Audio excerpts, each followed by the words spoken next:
Photoshop দিয়ে কিভাবে যে কোনো হিজাবের ড্রেস পরিবর্তন করবেন এখন আমি আপনাদেরকে সহজে দেখাবো। আশা করি ভিডিওটি স্কিপ না করে দেখলে আপনারা এই কাজটি শিখতে পারবেন।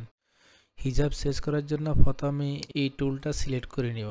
সাবজেক্ট সিলেকশন টুল এখানে ক্লিক করে দিব। এখন আমি হিজাবটা সিলেক্ট করে দিব।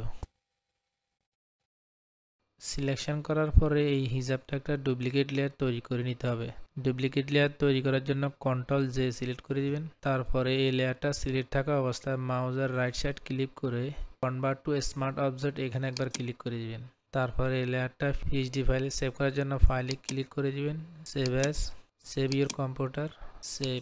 ওকে, এই লেয়ারটা সিলেকশন থাকা অবস্থায় এখান থেকে ফাইলে ক্লিক করবেন। তারপরে ফ্ল্যাশ লিঙ্কড এখানে ক্লিক করে দিবেন। হিজাব শেষ করার জন্য এই ফটোটা সিলেক্ট করে দিব। ফ্ল্যাশ, মাউসের রাইট সাইড ক্লিক করে রোটেট 90 ডিগ্রি এখানে ক্লিক করে দিবেন। তারপর এটা ছোট করে দিব। এরপর টিক চিহ্নতে ক্লিক করে দিবেন।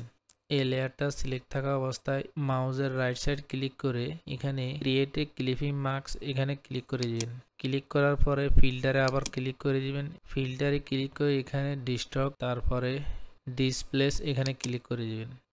এখানে হরিজন্টাল স্কেল 15 করে দিবেন, ভার্টিক্যাল স্কেল এটাও 15 করে দিবেন। এরপর ওকে, যে পিএইচডি ফাইলটা সেভ করেছিলাম এটা সিলেক্ট করে নিব। ওপেন, এই লেয়ার উপর মাউসের রাইট সাইড ক্লিক করে ব্লেন্ডিং অপশনে ক্লিক করে নেবেন। এখান থেকে ব্লেন্ডিং অপশনটা চেঞ্জ করে নিতে হবে। এখানে ক্লিক করে দিবেন। ক্লিক করার পরে মাল্টিপ্লাই এখানে ক্লিক করে নেবেন। এরপর এই আইকনের উপর অল বাটন চেপে ধরে মাউসের লেফট সাইডে একটা ক্লিক করে নেবেন। তারপর এটা মাউসের লেফট সাইড ক্লিক করে একটু এদিকে টেনে দিবেন। তারপর ওকে।